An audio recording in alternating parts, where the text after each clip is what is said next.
જય ભોલાનાથ સીતારામ। દવા વરસાદે કાલ થઈ ગયો 1 કલાક પાછો નહોતો જોતો તો થોડોક વહેલો થઈ ગયો 2-4 દી જરૂર તો નહોતી પણ તોય આવી ગયો।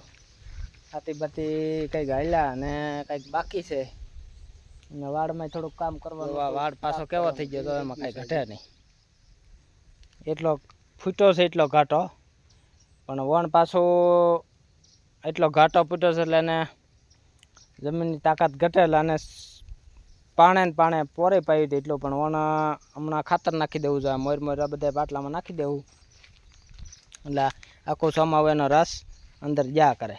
જો હવે પાછી હજી હમણાં હજી સેવડી ખૂટી નથી ત્યાં પાછી કાતળીઓ ચાલુ થઈ ગઈ જોવો નવી એટલે એટલું ઘાટું એટલો ફૂટ્યો જોરદાર, એટલે ખાતર વધારે જોઈને આ થોડીક હમણાં પાછળથી કાપી હતી સેવડી, હમણાં ટાંડા ને ઢોર ને ગાવું ને બધા ખાઈ જ છે અને હજી થોડીક જૂની ઊભી છે હોતે ને વસારે થોડી થોડી કાપી ને ખવડાવી ઢોરને બટકા કટિંગ કરી બાજરો જવો પાછો ઉજળાશ વરસાદ હે ડુંડામાં કાંઈ ઘટે નહીં અને જાહેર જો આડી પડી ગઈ કાલ વરસાદ આવ્યો એમાં વાટણી જાહેર છે અને આ માંડવી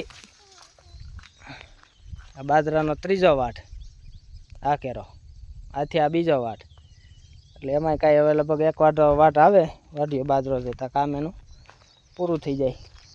માંડવીમાં જવો હાથી છે પાખી પણ વાંધો નહીં આવે, બહુ નીકળી જાય હોરું, બાકી આગતરી માંડવી તો જો નીચે એ તો ભેગી થવા થઈ ગઈ છે હાવ કમ્પ્લેટ અને બગીચો હવે સોમાહાનું તો બધું હું હજી આ કાળી છવડી જવા એટલી રીત ખબર એને આજ પૂરી કરવાની છે। પછી આમાં આપણે બેડ મૂકવાની છે, અંબુજા ફાઉન્ડેશને બેડ આપી છે આપણે ખાતર બનાવવા વર્મી કમ્પોસ્ટ 250નું કુંડીનું કામ અત્યારે છે બંધ, હવે ઠેઠ પાવાનું થાય થઈ ત્યાં સુધી આમાં બેક્ટેરિયા બન્યા કરે।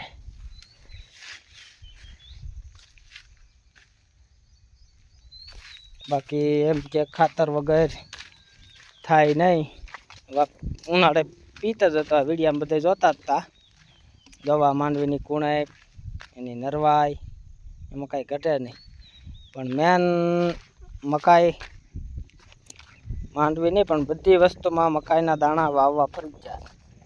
મકાઈ છે એ રોગ પ્રતિકારક શક્તિ છે એમાં, નબળી જમીન છે તો સારા છોડવા, બાકી નીચેથી જાઓ આગળથી માંડવી આમાં આંબુ થઈ ગઈ અને હાવ ચીપરું જ છે, આમાં એક ફૂટે ધૂળ નથી જમીનમાં તો એવડી તાકાત ધરાવે છે માંડવી। હમણાં જો હાવ પીળી પડી ગઈ હતી એની બદલે પાછી વાનમાં આવી ગઈ, હાથી હાલી ગયું એટલે હાથી એટલે એક નાઇટ્રોજન એમાં મળે જમીનમાં, હાથી હાલે ને એટલે એમાં પાછું બળદનો હાથી હાલે એટલે એમાં કાંઈ ઘટે નહીં। દવા માંડવી હાવ કમ્પ્લેટ આંબી થઈ ગઈ છે, પીળી નથી પણ આ વીડિયામાં દેખાય છે વધારે બાકી દવા મકાઈ એમાં કાંઈ ઘટે જ નહીં। અને હવે હુંય ધમ બેહવા મળ્યા જ માંડવીમાં, એટલે માનો નહીં કે આ 8 મહિનો 7-8 દિવસ ગયા છે, 8-9 દિવસ એટલે 8 મહિનો અને શ્રાવણ મહિનાની રક્ષાબંધન પૂનમ પહેલાં કે પૂનમ આસપાસ કમ્પ્લેટ આમાં પોપટા થઈ જાય એટલે જીધું લગભગ વળામાં વહી જ જાય પેલી માંડવી વહેલી પાકે એટલે, અને થોડીક લાલ જમીન છે ઉતાવળી અમારે એટલે 8-10 દી વહેલું પાકે, કારણ કે લંઘાઈ જાય આમાં ઝડપથી લંઘેલ પાણી જોઈ લાગતરું થતું જાય, અને કરાળ જમીન હોય તો થોડુંક 10-12 દી લેટ પાકે, કરાળમાં લાલ જમીનમાં એટલો ફેર જાય। અમારે ઉતાવળ રાખવી પડે પાણીની, આમાં લંઘાઈ જાય તરત 10 દી વરસાદ ના હોય મળે ગોટો વળી જાય એટલે સીધું પાણી ચડાવવું જ પડે આમાં, એવું બધું છે। હવે આમાં તો પછી માંડવી નીકળશે, હું પ્લાન કરશું વાવેતરનું એ બધી કાંઈ નક્કી નથી થયું, બાકી તો એવું બધું કામકાજ કર્યા કરીશ પ્રાકૃતિક ખેતીમાં। બેક્ટેરિયા નાખી દીધો, હવે પાછો વરસાદ વહી ગયો ને પાછું ખુલ્લું વાતાવરણ થઈ ગયું. હવે પાછી એલી જેવું થાય પાછા આપણે બેક્ટેરિયા નાખી દઉં ફૂગના ને મૂંડાના ને બધા. અત્યારે મૂંડાનો એટક જોરદાર આવી ગયો છે. સોયાઈ કાપે છે ઉગતા અને માંડવીમાં લાગી જાય, પણ આપણે જે આમાં ક્યાંય દેખાતો નથી. એટલે ભગવાનની કૃપા છે, વાંધો નથી બહુ.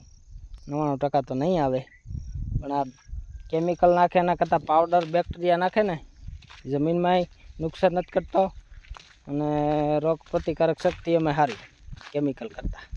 અને બનાવતા સુધી બધા પાવડર વાપરે માંડવીમાં, પણ એને જેમ સાલો વરસાદે નાખો ને વધારે રિઝલ્ટ આવે. એ વીઘે કેસે 2.5 કિલો, ઓલો 2.5 વીઘે 3 કિલોની કીટ આવે, પણ એના કરતાં આપણે તો 5 વીઘામાં જ થઈ જાય. પણ સાલો વરસાદે ફૂલ ઠંડુ વાતાવરણ જોઈએ એટલે એક્ટિવ બહુ બેક્ટેરિયા વધારે થાય, એટલે એ બેક્ટેરિયા જેટલું બને એ મરે નહીં, સીધું જમીનમાં ઉતરી જાય.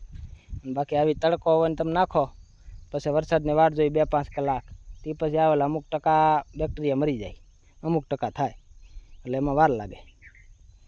એટલે સાલો વરસાદે નાખો એટલે ખોટો ખર્ચો ન લાગે, મહેનત થાય થોડીક, પણ વાંધો ન આવે બહુ. દવા કુસામાંથી હમણાં ઓલો ડીકમ્પોઝના બેક્ટેરિયા નાખી દઉં એટલે સીધું ખાતર કમ્પ્લીટ. એટલે સીધું દિવાળી આસપાસ તમે ભરી દો, વાવેતર કરવું હોય એટલે સીધું જમીનમાં વહી જાય. આ માંડવી થોડીક પાકી છે પણ વાંધો નહીં આવે. જે ગાયથી બધીથી વાવી હતી પાછળથી, એટલે નાની છે માંડવીવાળાની, એટલે થોડુંક મોડું નીકળ્યું હતું એટલું. માંડવી મોડી પાકે ઉનાળો એટલે. બાકી તો બગીચો આખો વાર હાસવાનો અને ખાતર બાતર નાખવાનું થળીએ તો એ 12 મહિને એકવાર કેરી આવે. અમે કેમ કે ઓરો હાસવી નહીં તો ક્યાંથી આવે એવું બધું છે. મરચી જવો 2 વર્ષનો છોડવો છે, એમાં કાંઈ ઘટે નહીં એવી છે. જો તીખી સાયન્સ છે તોય એવા છોડવા છે. બધું આપણે ઝેર મુક્ત, કેમિકલ મુક્ત રીંગણી. બધા એમ કહે કે રીંગણામાં કેવડે ભારે દવા સાથે કોરાઝા ને વોલીન. તમને આમાં દેખાડો રીંગણા છે, આમાં કાંઈ ઘટે જો એની નરવાઈ. એ રીંગણા દેખાય તમને નીચે. ટૂંકમાં જેટલું કેમિકલ ખેતીમાં વાપરો એટલા રોગ વધે, જેટલું કેમિકલ ઓછું કરો એટલા રોગ ઘટે. અને આપણે તો રોગ આવતા જાય એમ આ દવાની ઓલી દવાની જીક્યા જ કરીએ અમુક. અમારે તો ખાલી આ લગભગ પાણી આંબામાં જતું હોય આ પાણી આપણે કુંડીનું, છોડવામાં તાકાત જ એવી આવે એટલે રોગ લગભગ આવે તો ભાગી જાય, અને હોય તો નુકસાન ન કરે. જો અત્યારે હવે મકોડા આટા મારે છે સોળીમાં, એટલે લગભગ ગળાનો પીરિયડ હશે જ જુઓ સોળીમાં. પણ જો આમ આગળ કેમિકલ નાખતા હોય એટલે મકોડા મરી જાય. મકોડા મરી જાય એટલે ગળો મરી જાય પણ પાછો આવે. પણ આ મકોડા એનું કામ કરતા હોય, ગળાને કે કોઈ ઝીણી જીવાત છે એ સૂહ્યા કરતા હોય, એટલે રોગ વધે નહીં અને ખાઈ જાય મકોડા. એનું પોષણ એને મકોડાને મળી જાય અને આપણે છોડવો ચોખ્ખો થઈ જાય. હાલો હવે તમને ઓલી બેડ બતાવું. તો આ વર્મી કમ્પોસ્ટ બનાવવાની બેડ છે, આપણે અંબુજા ફાઉન્ડેશને આપેલી છે. હવે તૈયાર તો કરવાની છે. આમાં આપણે અળસિયા આપશે 2 કિલો, તે પછી આપણે ગાયનું છાણ ને કોઈ કચરો, આંબાના પાંદડા છે, લીમડાના કોઈ પણ પાંદડા હોય એમાં ભરી દેવાના, અને પછી 2-3 મહિના થાય એટલે એકદમ નાની ગોળીઓ બની જાય ખાતર જેવી. એ આપણે ખેતરમાં વાવવાનું. એટલે હજી આખી તો બનાવી નથી, એનો આપણે વિડીયો બનાવીશું કમ્પ્લીટ. જો આ ટાઈપની છે એ બેડ. હલો બધાને જય ભોલેનાથ ને સીતારામ. વિડીયો સારો લાગ્યો હોય તો લાઈક કરજો, શેર કરજો, સબસ્ક્રાઈબર કરજો, એથી તમને નવા વિડીયો પ્રાકૃતિક વિશે મળશે, ગાય આધારિત વિશે. જય ભોલેનાથ બધાને.